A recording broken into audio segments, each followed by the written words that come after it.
Hello and welcome everyone. I just wanted to say welcome to Chem 101 this semester. I want to film just a little bit of an introductory video here, that way you'll be able to get to know me a little bit better. We'll learn a little bit about my teaching philosophy, as well as I'll take you through the syllabus, course policies, and I'll tell you a little bit about how Canvas is going to work as well in this class. Hello and welcome. I hope you're here for Chem 101. I just want to start this out by saying that general chemistry is a little bit more of an advanced chemistry course. It does assume you have some sort of chemistry background, whether that be high school chemistry previously, or the introductory chemistry class here, or something like that. If you don't have any chemistry experience, please go ahead and inbox me on Canvas. That way we can go ahead and kind of work things out, make sure you're in the right place, and you can be successful this semester in this course. So first and foremost, hello everyone again. My name is Emily Thomas. You can call me Professor Thomas anytime you see me. I will be your guide through the course this semester. I'll tell you a little bit about myself, a little bit about my teaching philosophy, and we'll kind of go through everything else. I'm from the area here. I'm from the Quad Cities. I went to United Township High School. Go Panthers. Once I graduated from UT, I went on to Western Illinois University, where I was a triple major in chemistry, math, and French. So if you have any questions about Western, please let me know. I know it's super transferable to go from Blackhawk over to Western. I even took a bunch of classes here at Blackhawk when I was getting my undergraduate degree. So it feels like home being back here at Blackhawk. After that, I went to Michigan State University, where I received a master's in chemistry. I studied a little bit of theoretical physical chemistry, where I studied a little bit about the math behind why chemistry works, as well as some chemistry education techniques. So we were researching how we could better present chemistry information to students. So hopefully I can apply some of those techniques I learned here in class this semester. I have been teaching college for 5 years now. This will be my 5th school year teaching college. So I'm very excited about that. I taught a little bit at Michigan State, at Olivet College up in Michigan, and this is my 2nd semester here at Blackhawk. So I am still a little bit new to things. I still get lost on campus sometimes, but if you have a question about Blackhawk, let me know, and I'll do my best to answer it or find someone else that actually can answer it better for you. So just keep that in mind, that sometimes I can get a little lost too. I tried to go to Building 3 one day and I got so lost. It was all right. Let me tell you just a little bit about my teaching philosophy as we get started this semester. What I always like to start out the semester is, we're all in this together. Jam, High School Musical. But that's kind of my philosophy when I teach. I will be your guide, but you also have to come along on the trip. So I'm putting my best foot forward. I hope that you guys are going to put your best foot forward this semester as well. You only really get as much out of this class as you're willing to put into it. I know it can be really tough with those online asynchronous classes to try to keep up with everything and make it feel like you're really learning something or getting something out of the class. But the better effort you put in, the better outcomes we'll have in the end. Your victories are my victories. Every time you get frustrated, I get frustrated too. I completely understand the way you feel as students. So please keep that in mind as we're working through the semester. As long as you're putting your best foot forward, I'm doing my best and doing everything that I can to make you successful in this course. I'm not worried about going out of my way trying to trip you up, trick you, make things harder than they should be. That makes my life harder too. So there is that. We're going to go ahead and look through a little bit of the way I keep Canvas set up, as well as the course policies and syllabus. So stick along. Okay, so I'm going to go ahead. I'm going to take you through Canvas just a little bit here, so we can talk about that as well as talk about some of the course policies in the syllabus. So each Monday, you'll get a updated front page for your course. I haven't updated this week quite yet from the introductory page, but we'll get there, no worries. It'll have information about things like the course content we're working on this week, what you should be doing for lab, and any important information you need to know. So that front page is kind of like your big hub, all of the information you need to know for the week. So every time you log on to Canvas, if you log on through a web browser, it's always going to pull that front page up first thing, and you'll be able to see it when you log in. But I do want to caution you that if you use the Canvas app through the Canvas app, or on your phone or your iPad or any sort of tablet, what have you, what'll happen is it'll have kind of something that pops up at the top where you can say oh, go to the home page, go to the front page, go ahead and click that. That's what will display this page for you. It'll have links to all the modules that we'll be working through and anything that I think you need to know for the week. You'll also notice that up here at the top, I keep the 3 most recent announcements. So if you've missed something, maybe it got lost in your email, the announcements will also be posted up here so that you can see that as well. So let's talk through just a little bit about what I have on the front page, and then we'll get into the syllabus and how things are set up in class. The textbook we'll be using this semester, which is very important, especially in an online asynchronous class like the one you're taking, is called Chemistry, and it's by Gilbert. We usually call it by the first author's name. So this is Chemistry, and you are more than welcome to buy any edition you want. There was a mix-up with me in the bookstore at the beginning of the semester. We kind of had a feedback loop of assuming we needed the 6th edition, but I will be working from the 5th edition. And so if you have the 5th edition, you're in the right place. I don't mind how you get your textbooks, whether they be online, whether you bought them online, whether you got them from the bookstore. I don't care what edition you get. You're just responsible for making sure you're still reading the correct material as I'm telling you how it comes from the 5th edition. So it may be slightly different page numbers or something like that, but I'm always going to tell you the topic names as well. We'll be using a digital lab manual. You won't need to purchase anything for lab this semester. I will be posting all of the lab to Canvas, so look out for that. Again, just a reminder, we did not have lab this week, and we will be meeting for the first time Monday, August 30th for lab. So I will see you in person then, and that's going to be in room 105 in building 2. So building 2, room 105 is where we're going to meet for our very first in-person lab meeting on Monday.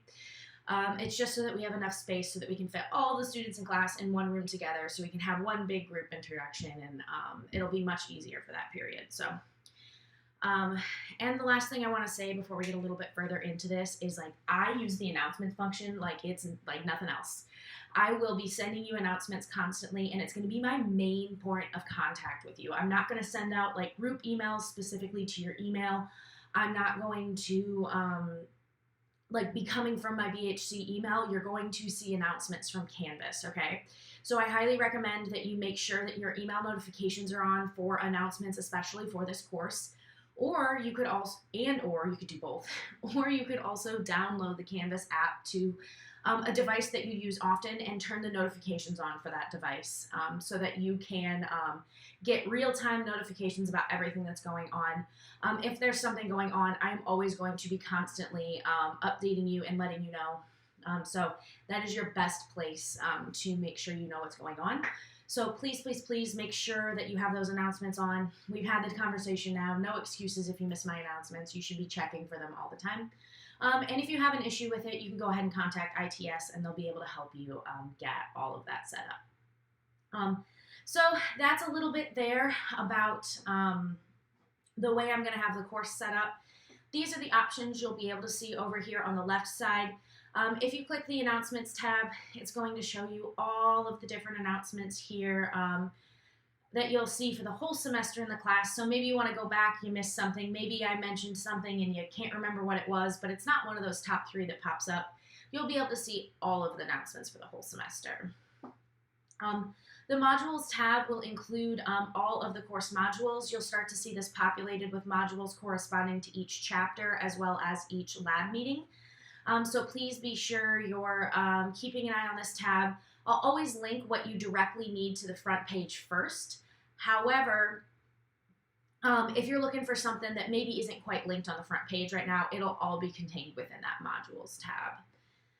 As soon as we start getting assignments in on Canvas as well, you'll be able to find all of the assignments here. It'll tell you what's upcoming, what's overdue, and what you've already submitted.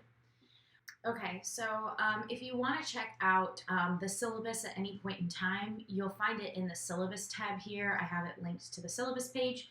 You can also find it in that course information module as well. Doesn't really matter how you get there, but all the information you'll need will be linked in that syllabus tab. So it'll have the syllabus linked there, the lecture schedule that we'll be working on, as well as the lab schedule. So you'll find all of the information you need there. We'll talk through those in just a second, but if you're looking for that information, it's there. If you've got a question about what's going on in the class, first and foremost, the best place to look is that front page, and then the second best place to look is in this syllabus tab right here, where you can find the syllabus and the 2 main schedules that we'll be working from.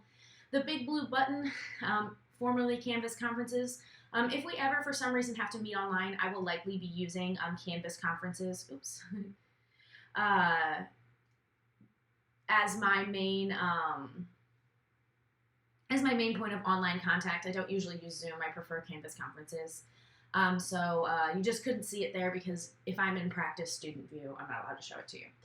So that'll be how we're doing that. However, you'll know way in advance exactly what I expect from you, when I expect you to be there.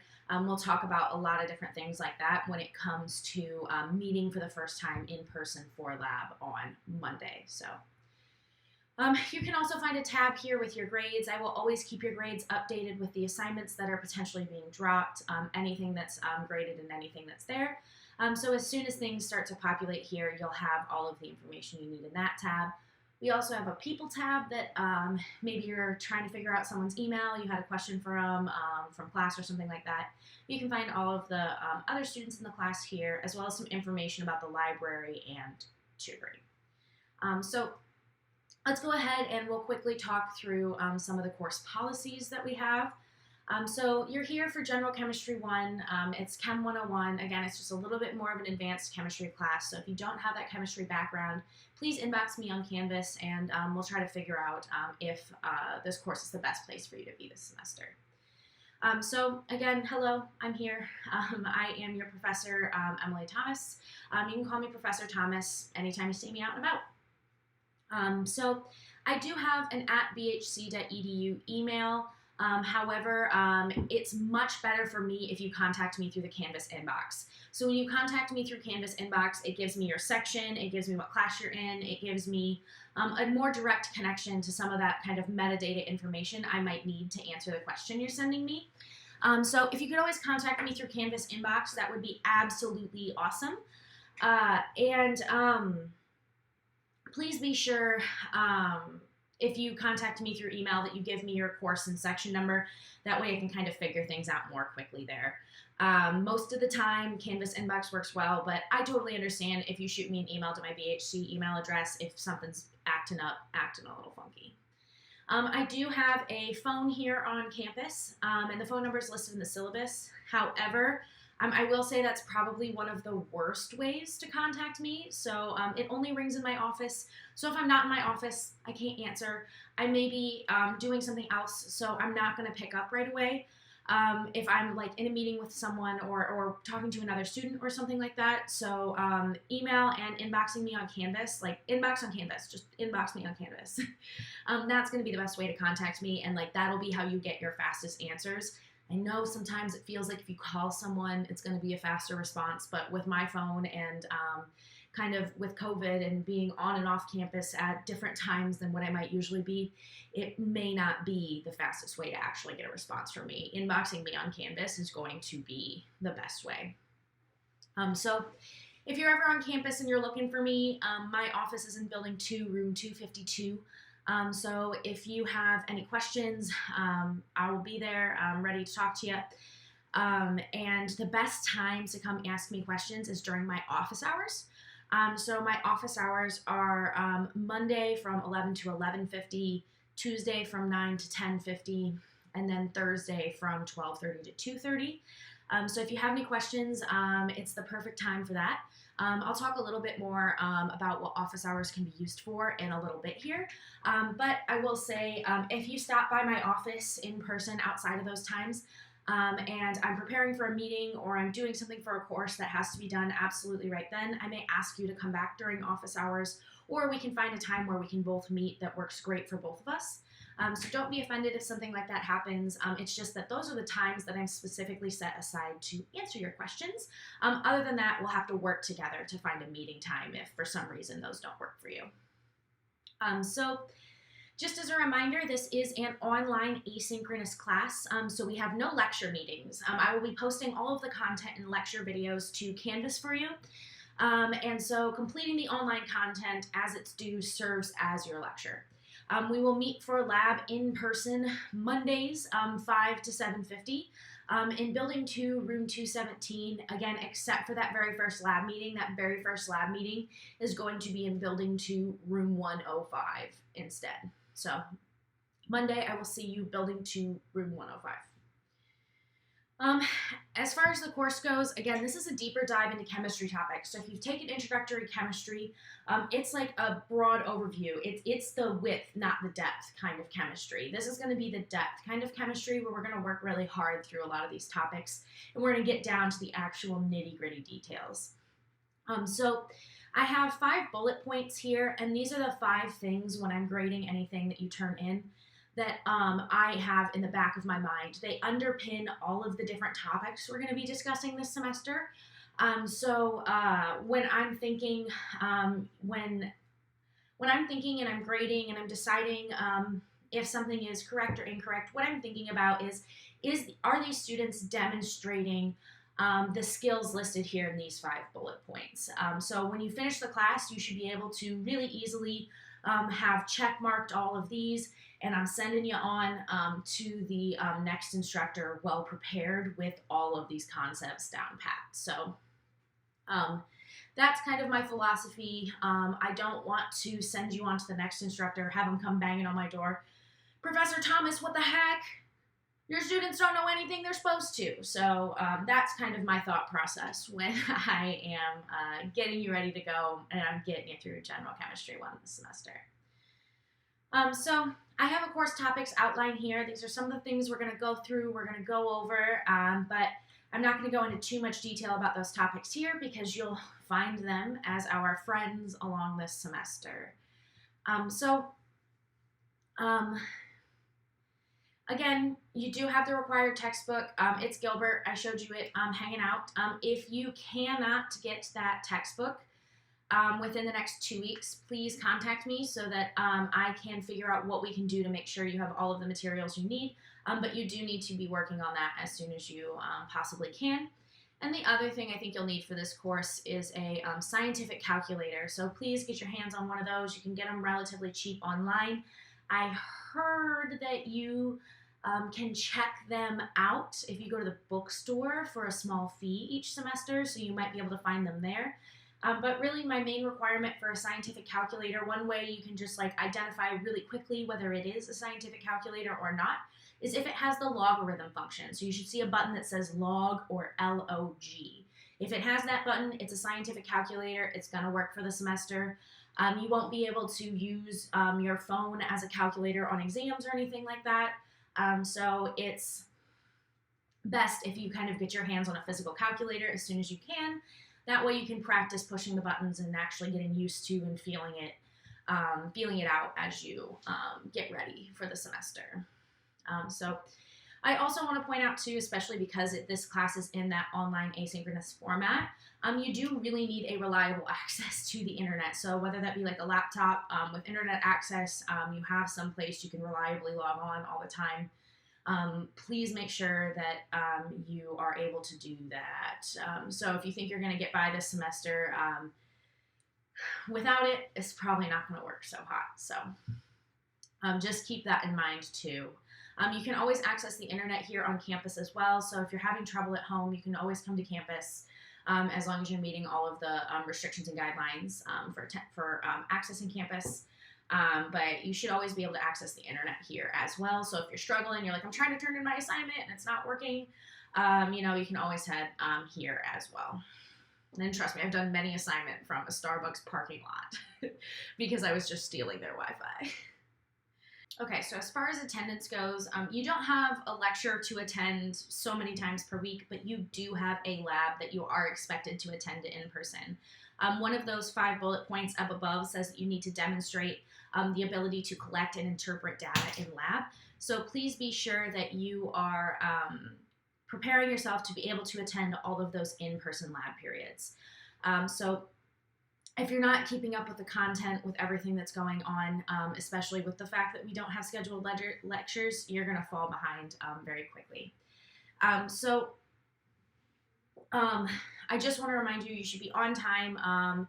If you're going to come to lab, if you do not come on time, you're going to miss some like critical safety information. You may miss me updating a procedure or something like that. So it's very important that you arrive online or arrive on time to lab. So what I really wanted to point out here was that if you miss 2 or more in-person experimental labs, you're going to need to contact me because you're either going to need to take an incomplete in the course or receive an F for the course grade. Remember, like I've said about 4 times, one of those bullet points is that you do have to make sure you're demonstrating like those lab techniques and abilities, those skills with your hands. So it may not be the right semester for you to take this course or something going on if you're going to need more than need to miss 2 or more in-person experimental labs. On Monday, we'll talk a little bit more in depth about which labs those will be and when I will expect you to attend them. We'll talk about that in a bit, but I just really, really, really want to hammer that home. I want to make sure that you know right now from the start that that is an expectation for the course. So here's a little bit of information about dropping the course. If you need to drop the course, I understand lots of times there are lots of things going on where maybe it becomes a bad semester, things go haywire, class isn't working for you. I get you. You just are responsible for withdrawing from the class. I am not going to automatically withdraw you if you stop coming to class or stop paying attention. And if you choose not to, submit a bunch of work, you do receive risking an F for the course, as I am not going to drop you for that reason. You are in charge of making sure that you withdraw formally through the registrar yourself. The grading standards, so this grading scale is the pretty standard one for here at Blackhawk College. 90 plus is an A, 80 plus B, so on and so forth. However, I will say these percentages may be adjusted if I look around at the course and, I don't think that giving a 90% for an A is quite fair. They'll always become easier. They'll never become harder to achieve these letter grades. So maybe I'll say, it's actually going to only take you an 88% to achieve an A. That'll do. But I would never say, now you got to get a 93 to get an A. Moving that fence post harder for you. That's not going to happen. So it might get a little bit easier if I think something's gone weird in the class. But I don't anticipate that happening. But I just want to let you know from the start. So you also should be sure that you you're paying attention and you're making sure you're doing well in the exam. So I do reserve the right, if I look at your coursework and something is going on, that if you have a less than 60% average for the best 3 of your 4 exams, the highest grade you might be able to receive in this course, therefore, is a D. So you might be doing great in lab, you might be doing great on the homework, but you do have to show up game day, game time, put your best foot forward, and do well on those exams as well. So you got to make sure you're working really hard to keep your exam grades up, because those are kind of like, that's where you actually get to show that you've learned something and you're not just reading from the book as you're doing your homework or something like that. I use a weighted grading scale, so I take the best 3 of 4 exams to be 65% of your grade. I take 20% of your grade for lab, and that'll be 6% for the pre-labs and post-labs and 8% for any data and calculations. We'll have more data and calculations than we will pre and post labs. That's why it's weighted more. And you'll have 15% for homework and participation. And you can find an example of how to calculate your grade posted in Canvas in that course information module. So here's a little bit about the kind of assignments that I expect we'll have in class. I'll kind of walk you through what's going on. So we'll have 4 units, and within those 4 units, we'll have a chunk of content that we'll be given an exam over. So we'll have 4 exams this semester. We won't have a cumulative final exam. We'll just have that 4th exam during finals week. Exams will be 60 minutes long. I will make sure that I announce them way ahead of time. Within the next week or 2 here, you should know about all of your exams for the semester. But it'll be at least a minimum a week before the exam's given. So you'll always have that information there. And again, I take the best 3 of 4 exams, so your lowest exam score will be dropped. So let's say you're working through your exam, your Wi-Fi goes out, well then you'll be able to drop that exam, or if you have to miss for some reason or something goes haywire, that's why I drop an exam. So if you email me and you're like, can I take it again? I'm probably going to say, no, that's your dropped exam. And that's why I do a dropped exam, is because I am trying to make up for the fact that crazy things can happen. So each week or so, kind of depending upon how quickly we're working through the content, I expect that you'll have a homework assignment about that often. So you should be sure you're keeping up with those. They're really to prepare you for the exams and give you a little bit more practice. And so I do drop the lowest homework score as well in that category. You will also have different tasks that you might need to complete for participation points. I don't drop any participation scores, so like you have to make sure that you're still completing all of those assignments. And they may be just things that I assign on Canvas. For example, upcoming here, you'll have a practice homework submission, and you'll have things like that as we're moving forward. So no participation scores are dropped, but they're easier to complete, and they're graded a little bit more in that manner.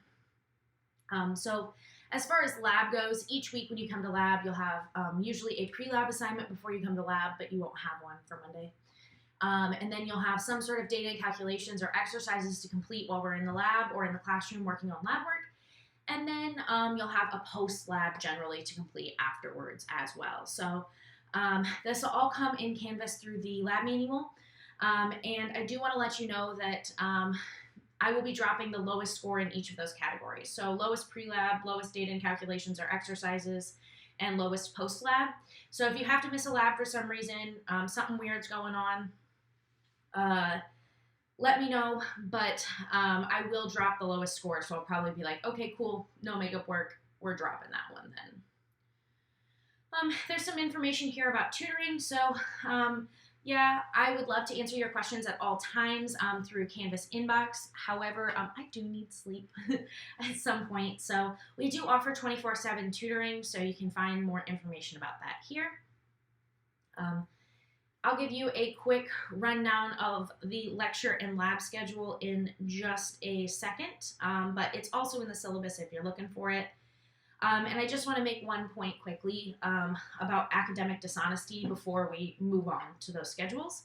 And that is that please don't cheat, because once you start cheating, I have to start worrying about you cheating and I have to start working on catching you. So I'm going to watch for it as best that I can, but like the more you do, the harder it's going to be for both of us, and so you don't want to do that. One thing that I feel like students sometimes don't recognize, of course, don't plagiarize, don't directly copy someone's work, don't copy anything off the internet, I'm not going to allow you to take your exams together, so don't try to sit in the same room and take an exam together. Even if you're working together on some sort of homework assignment or something like that, please make sure that you're still turning in and doing your own work.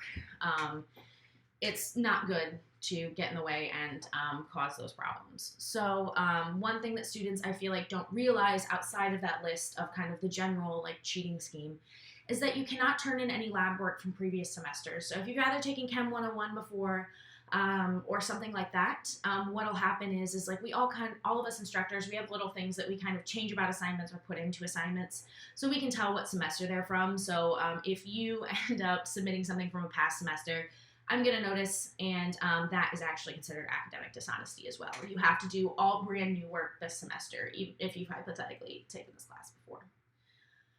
So the last thing, the syllabus, you can find some general information and course policies. I'm not going to read them to you, but it's lots of stuff that the college would like you to know, so you can check that out if you need it. And it's also posted in that course information module.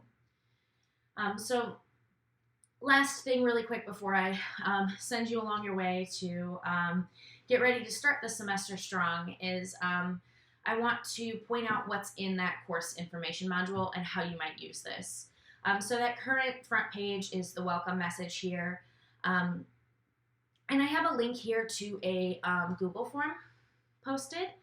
So if you need to miss lab, what I would like you to do is fill out this form, and it's got lots of information about what's going to happen if you miss a lab. So if you come to that first in-person lab, we'll talk about this, and we'll have, I'll show you exactly what I mean, but just a quick overview here. You should fill out this form. It helps me kind of keep all of my information in one place. It populates like a spreadsheet for me so that I can see who I expect to see in the classroom and who might not be there that we might need to have a little bit more of a discussion with. Again, you still can miss no more than one in-person experimental lab, and filling out this form doesn't change the fact. Like, it doesn't get you off the hook. It's just so that I can keep track of who's where in the classroom at what time. So we will have different kinds of labs. We'll have paper labs and we'll have experimental labs.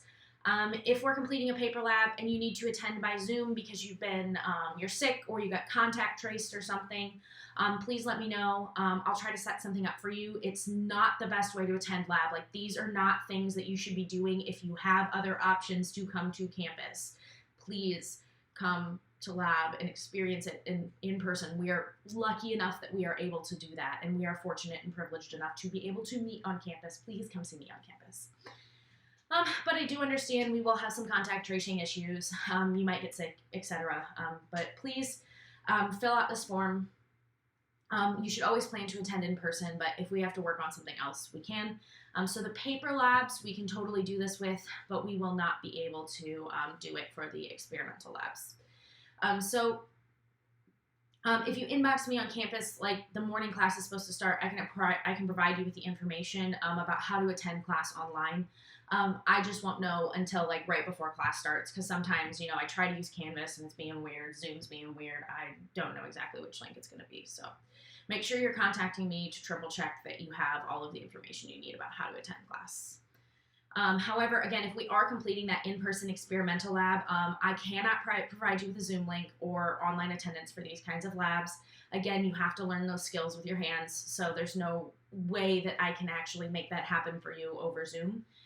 So you're only allowed to miss one of these labs. You've got to be there for them. We'll talk about which ones those are on Monday. Just kind of keep that in mind. If you need to miss lab, it's here. It's just like a first and last name. You select your class from the list. You let me know when you're going to miss, if you need a Zoom link or not. If you're super sick, I understand if you can't attend on Zoom, so that's kind of what this point's here for. So just let me know what's going on, and I got you there. But again, that's linked in the course information module. If you inbox me on Canvas and you're like, I'm going to miss lab, I'm going to ask you if you filled out the form, and if not, I'm going to ask you to fill out the form, because if I just have a list of people that are going to miss in my inbox, I'm going to completely, I'm not going to get you back with the right information, because I'm going to be a little lost, because it'll be buried under other course questions. I do want to point out here that I have a little tab about my office hours. And it has a bit of information about what office hours are good for and what we're not going to be able to discuss in office hours. Please keep that in mind. So office hours are great for asking questions about the course, clearing up questions on the content, extra practice with something you're shaky on, some studying before exams, and it can help you find people to work together with in groups as well. However, I'm not probably going to go through an entire lecture in office hours. I'm not going to sit down for 50 minutes, go through something with you. It's much better to come up with specific topics and questions that we can go through and get in that fine detail with. And I probably won't be able to discuss grades during office hours. If there are other students around or other people around or something going on, grades have to be confidential between you and I by federal law. If I'm going to break federal law, I can tell you it's about to be something way cooler than talking to you about your grades in front of someone else. It doesn't matter if you say, I don't care if da-da-da, here's it. Doesn't matter. It's the law. We can't have that discussion. So I can definitely set up an outside meeting with you. We can inbox on Canvas. If we need to set up a Zoom call or something like that, we can totally set something up. It just may not be office hours, may not be the best time if there is someone already in my office as well, or someone walks in or something like that. So just keep that in mind. It's probably better to inbox me on Canvas about your grades first. So let's go back to that course information module. You'll find all of those general course information and policies from the college right here as well. And as far as the lecture schedule goes, this is kind of what I intend to get through the semester. We won't cover every single section of every single chapter, so don't be too intimidated. But this is how I kind of plan to split the semester up. Our first unit will be over matter, energy, and atomic structure. So my idea is to start with what matter is, start with what energy is, and then we'll talk exactly about how atoms work. So we'll talk about the definition of atoms. We'll talk about all of the different theories and models that we have for how they work, what they look like, that kind of deal. And we'll get into a little bit of the quantum model of the atom at that point too. As well as some trends that we see when we're looking at elements on the periodic table and how we can use the periodic table to predict the behavior of specific elements. In Unit 2, we kind of take the next step up to molecules rather than atoms. So an atom is an individual particle. Molecules are atoms that are hooked together through chemical bonds. So we'll go from talking about atoms to the next bigger structure. We'll talk a bit about molecules. So here what we're going to talk a lot about is nomenclature, different kinds of chemical bonds, and we'll also talk about molecular shape and geometry. So we'll look at what kind of atoms are hooked together through what kinds of bonds, and that'll help us be able to predict the shape of a molecule. So again, we're going to go in atoms, we're going to go molecules, and then we're going to talk about chemical reactions and stoichiometry. So how do those molecules interact with each other? How can we predict what's going to happen in a chemical reaction? And how can we kind of see how much stuff is happening in our reaction? Because if you think about it, atoms are so teeny, teeny, tiny submicroscopic particles. We actually are using millions and millions and billions and billions of them when we are completing a chemical reaction at the large scale that we can see. So we'll talk a little bit about how to move through those scales as well. And at the end of the semester here, we're going to work a little bit more with energy and properties. So we're going to start to apply some of the stuff we learned in the first 3 units to talk about thermochemistry, so the energy changes in chemical reactions. So thermo, you kind of think of hot, but we're going to think about like those energies that are involved with that. So we'll be able to measure the energy the energy kind of transferred in reactions and stuff like that. And then we'll talk about properties of gases. So these are kind of 2 more basic things that really kind of underpin the foundation of when you start to talk about other areas of chemistry. Oftentimes we'll use the properties of thermochemistry and the properties of gases as well. So again, that's kind of what you can expect to work through this semester.